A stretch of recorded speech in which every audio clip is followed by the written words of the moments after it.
2h30 du matin 25 octobre 2025. À 2,50 m au-dessus de la rivière Belgorod, 3 roquettes HIMARS se dirigent vers leur cible.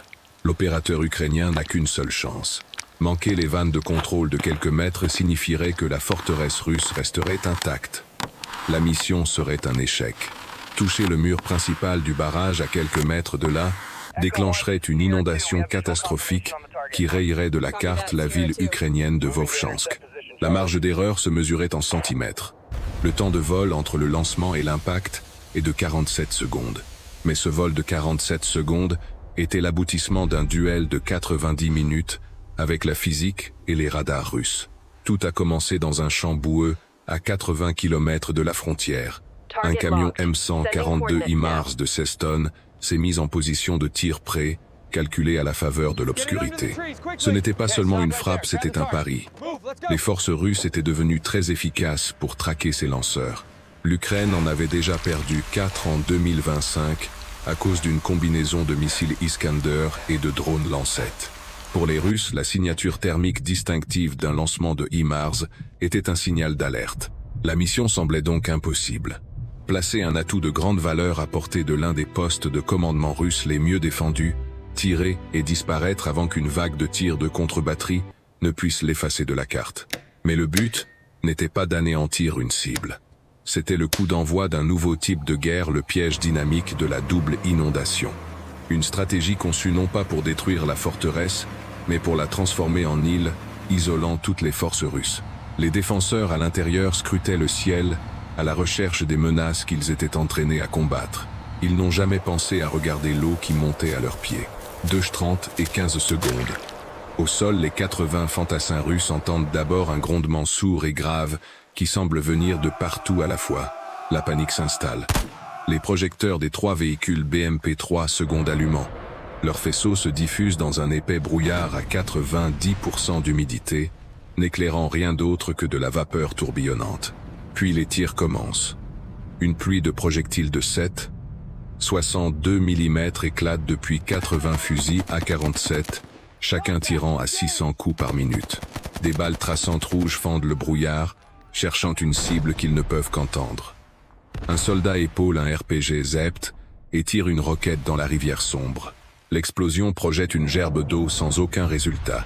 Ils tiraient dans le vide. Le problème ne venait pas de leurs armes, mais de leur vision. Par une nuit claire, l'œil humain peut repérer un petit drone à 200 mètres. Mais cette nuit-là, la combinaison d'un brouillard dense et d'une couche de 15 cm de feuilles de chêne et de bouleaux détrempés sur la rive réduisait la visibilité effective à moins de 30 mètres. La réponse s'apparentait plus à une réaction désordonnée qu'à une opération militaire coordonnée. À 2,50 m au-dessus du chaos, les 3 roquettes HIMARS poursuivent leur course. Elles dépassent les tirs de traçantes à plus de 3700 km/h, leur système de guidage insensible à la panique en dessous. À 2h30 et 47 secondes, elles frappent. Il n'y a pas une seule boule de feu massive. Il y a 3 détonations sèches et violentes, alors que 810 kg d'explosifs PBXN-100 détonnent avec une précision chirurgicale. Les 2 premières roquettes touchent le bâtiment de contrôle des vannes. Le béton se vaporise, les supports en acier gémissent et se tordent. La 3e roquette fracture le boîtier d'une valve, créant une fuite d'1 mètre qui s'élargit à 5 mètres de profondeur en 60 secondes. L'effet immédiat est presque silencieux. Une nappe d'eau de rivière sombre et froide commence à s'infiltrer sur le sol, puis à monter avec une vitesse anormale. En 1 minute, elle atteint 50 cm de profondeur. Les abris russes construits au ras du sol pour la protection deviennent des pièges mortels. L'eau s'engouffre mouillant les munitions, court-circuitant les radios et montant au-dessus des bottes des soldats. La panique se transforme en terreur. Les fantassins abandonnent leur position, s'extirpant de leurs trous inondés pour rejoindre les hauteurs où sont garés les véhicules de défense aérienne. Dans leur fuite désespérée, ils font exactement ce que les planificateurs ukrainiens avaient anticipé. Ils courent directement vers la couche de défense suivante, illuminant parfaitement le chemin pour la véritable vague d'attaque à venir. Les positions de tir du point de contrôle et les systèmes Pantsir-Sun cachés ne sont plus cachés. L'attaque réussie du 6 mars n'était que le prélude. Sur le site de lancement, le compte à rebours avait déjà commencé. Les 3 nacelles vides du lanceur brillaient à près de 1000 degrés Celsius. une balise d'énergie infrarouge signalant sa position à chaque satellite russe et radar de contre-batterie à portée. L'équipage n'a pas attendu. Un système à haute pression a pulvérisé les tubes, créant un sifflement massif de vapeur tandis que le métal refroidissait. Mais ils n'ont pas attendu les 3 minutes complètes requises par la procédure standard, 90 secondes. C'est tout le temps qu'ils avaient.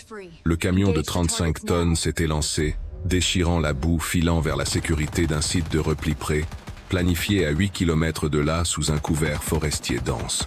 Au moment où le HIMARS disparaissait sous les arbres, le ciel s'est déchiré. Un missile balistique russe Iskander-M a frappé la position de tir, transformant le champ boueux en un cratère de terre brûlée. C'était une frappe parfaite sur une cible qui n'était plus là depuis plus d'une minute. Les Ukrainiens venaient de remporter une course dont les Russes ignoraient même l'existence. Au barrage, la montée des eaux était désormais l'arme principale. Et les premières cibles de cette nouvelle arme n'étaient pas des soldats, mais des systèmes électroniques. À 16 km de là, l'équipage d'un système de guerre électronique Krasukha 4 secondes était forcé de réagir. Leur mission principale brouillait les fréquences de commandement et de contrôle de l'inévitable attaque de suivi. Ils estimaient que les 3 missiles n'étaient qu'un début. Le système Krasukha 4 secondes est activé, projetant une vague d'énergie électromagnétique sur le champ de bataille. Pour les 25 opérateurs de drones FPV, ukrainiens positionnés à 16 km leurs écrans, se sont instantanément dissous dans un brouillard de parasites statiques. Les connexions ont été coupées, la liaison de contrôle perdue. 25 drones, chacun transportant une charge creuse de 2 kg, volaient désormais à l'aveugle à l'intérieur d'un mur de brouillage russe de 300 km. C'est à ce moment que la plupart des attaques de drones échouent. Le Krasukha est un système conçu pour neutraliser l'électronique des satellites en orbite basse. Cependant, 2 facteurs jouaient en faveur de l'Ukraine. Le premier était la physique. Le même brouillard et la même humidité qui avaient paralysé la vision des soldats russes dégradaient maintenant la puissance du Krasukha. Le second facteur était plus ingénieux. Lorsque les liaisons radio ont été coupées, les drones ne sont pas tombés du ciel. Ils se sont activés. Leur intelligence artificielle embarquée est passée de manière transparente du mode télécommandé au mode autonome. Ils n'écoutaient plus un pilote. Ils chassaient désormais par leurs propres moyens, utilisant une combinaison de capteurs de flux optiques et de scanners lidar à 360 degrés pour naviguer dans le chaos. Ils ne suivaient pas des coordonnées GPS. Ils lisaient le terrain, détectant les changements de pression dans l'air et suivant le chemin de moindre résistance, le nouveau chenal de rivière créé par la frappe du HIMARS. Les Saints avaient percé le mur électronique, mais l'assaut du Krasukha avait fait gagner de précieuses secondes aux Russes. Juste assez de temps pour que leur œil le plus puissant dans le ciel s'ouvre le radar longue portée Nebo-M. L'imposante antenne du Nebo-M a achevé son balayage de l'horizon en 6 secondes. Son puissant radar a percé le brouillard et a enregistré non pas un mais 2 groupes distincts de cibles. Le premier était un groupe de 3 signatures à grande vitesse, les roquettes HIMARS, en partance quittant déjà la zone d'engagement. Le second groupe était bien plus déroutant. Un nuage de 10 sections efficaces radar se déplaçant lentement à une altitude de 15 mètres. Pour les opérateurs du système de défense aérienne Bookman lié au Nebo-M, c'était un scénario classique. L'ordinateur de conduite de tir du système a identifié les 10 contacts comme la menace principale. L'ordre a été donné. Avec un rugissement assourdissant, 2 missiles 9M38 ont été lancés dans la nuit, accélérant à 3 fois la vitesse du son. Les missiles ont suivi leur trajectoire. En quelques secondes, ils ont détonné à l'intérieur du nuage de contact leur fusée de proximité, déclenchant d'énormes ogives à fragmentation. 2 des 10 cibles ont disparu de l'écran radar russe. C'était une interception parfaite et un gaspillage complet de 2 missiles de plusieurs millions de dollars. Ces 10 cibles étaient des drones FPV programmés avec une mission de sacrifice. C'étaient des leurres volant plus haut et plus lentement pour paraître menaçants et attirer le feu des défenses aériennes russes les plus puissantes. Pendant que les opérateurs du Buk se félicitaient, la véritable menace se déplaçait sans être détectée. L'essaim principal de 15 drones FPV, volant à seulement 2 mètres au-dessus de l'eau, était complètement masqué par le fouillis radar créé par le tapis de feuilles humides et les eaux de crue montantes. Les algorithmes sophistiqués du Nebo-M, conçus pour filtrer les interférences au sol, venaient de filtrer la totalité de la force d'attaque ukrainienne. Les leurs avaient fait leur travail. Le système Buk suivait désormais des cibles fantômes.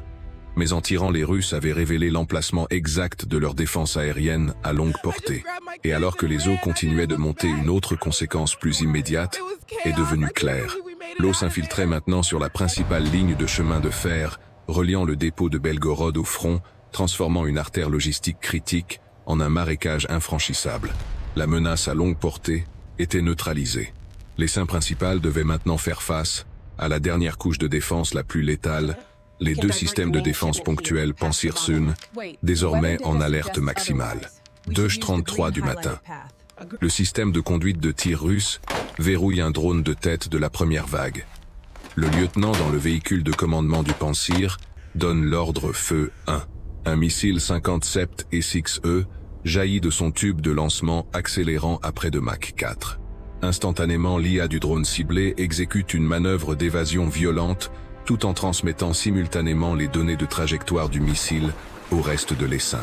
Les autres drones ne se dispersent pas. Ils recalculent instantanément leur trajectoire utilisant le vecteur d'attaque du missile comme un couloir de sécurité temporaire pour progresser. Le missile détonne au-dessus de l'eau vide, son autodirecteur trompé par le plongeon brusque du drone et le fouillis radar intense au sol. C'est un échec. Le lieutenant voit l'icône de la cible disparaître pour être remplacé par 3 autres maintenant très proches. L'adrénaline cède la place à l'inquiétude. Canon hurle-t-il dans l'interphone. Engagez le groupe de cible Bravo. Tir de saturation. Les 2 canons de 30 mm du Pansir se verrouillent sur un autre drone et crachent une rafale de 3 secondes. La cible est vaporisée dans une brève et intense boule de feu. Une interception réussie mais une distraction fatale. La tourelle du système Pansir ne peut faire face qu'à une seule direction à la fois. Pour chaque drone qu'il détruisait, 3 autres exploitaient l'ouverture, se déversant dans la brèche des défenses. Les Russes gagnaient des batailles individuelles, mais ils étaient submergés par la simple logique mathématique de l'essaim. À des kilomètres de là, dans un bunker de commandement ukrainien, le contrôleur de vol voit la percée sur son écran principal. Il émet un seul ordre à l'échelle du système pour la douzaine de drones qui ont franchi les défenses, engager la phase terminale autonome. Les drones n'ont plus besoin de guidage humain. Leurs propres capteurs optiques se verrouillent maintenant sur la cible principale. L'acier froid et sombre du bunker de commandement russe et ses puits de ventilation critiques remplissent leurs écrans. Les équipages des BMP-3 russes ne peuvent pas réagir. Leurs canons nécessitent 15 secondes pour pivoter. Les drones ajustent leur vecteur d'attaque en 50 millisecondes. Les tirs de fusil de l'infanterie sont inutiles face au brouillard. Le premier groupe de 4 drones de l'essaim contourne entièrement le blindage d'acier de 30 cm du bunker, ciblant les puits de ventilation primaires. Ils frappent dans une volée synchronisée. 2h35 du matin. Leurs ogives à charge creuse détonnent, activant l'effet Monroe. Un jet de cuivre en fusion à 7000 mètres par seconde tranche l'acier de 30 cm comme un chalumeau dans du beurre. Avant que l'onde de choc initiale ne se dissipe, les 8 drones restants de l'essaim exécutent l'attaque principale. Ils s'écrasent sur les fondations en béton, exposées dans une fenêtre de temps parfaitement synchronisée de 3 secondes. Les détonations superposées génèrent un événement de surpression catastrophique. Le bunker, conçu pour résister à un impact massif venant du dessus, commence à céder sous la force de multiples explosions simultanées venant de l'intérieur et du dessous. Cette onde de pression arrache de ses gonds la porte blindée renforcée entre le bunker et son dépôt de munitions principal. La chaleur et la pression intense des explosions initiales s'engouffrent par la nouvelle ouverture, enflammant instantanément 2000 tonnes d'obus d'artillerie. Le sol tremble. Des sismographes à 5 km de là enregistrent un séisme de magnitude 2,1. Le quartier général de 4 brigades russes a été anéanti. La destruction du quartier général n'était pas la fin de l'opération. C'était le déclencheur d'un effondrement stratégique. Les conséquences immédiates ont été catastrophiques.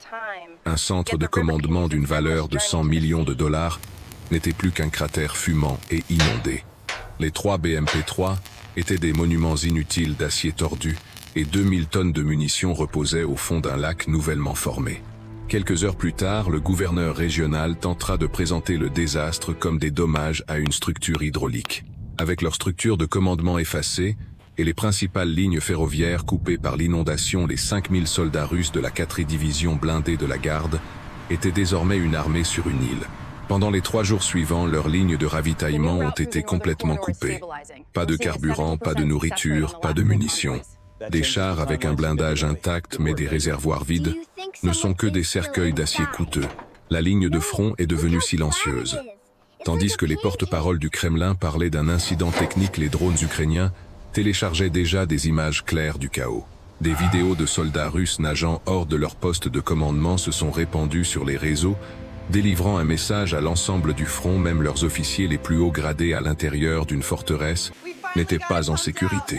Mais l'aspect le plus stratégique du plan était le coup final.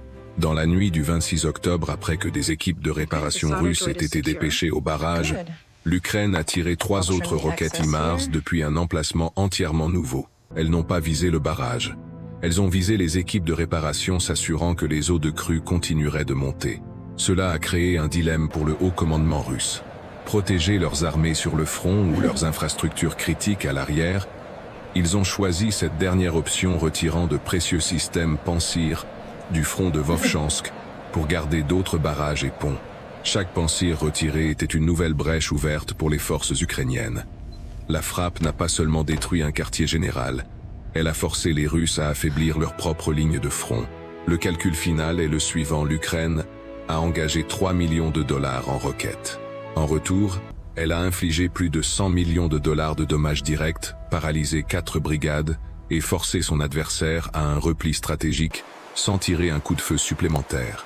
Et le lanceur HIMARS, qui a tout déclenché, a survécu car il a pu distancer la riposte russe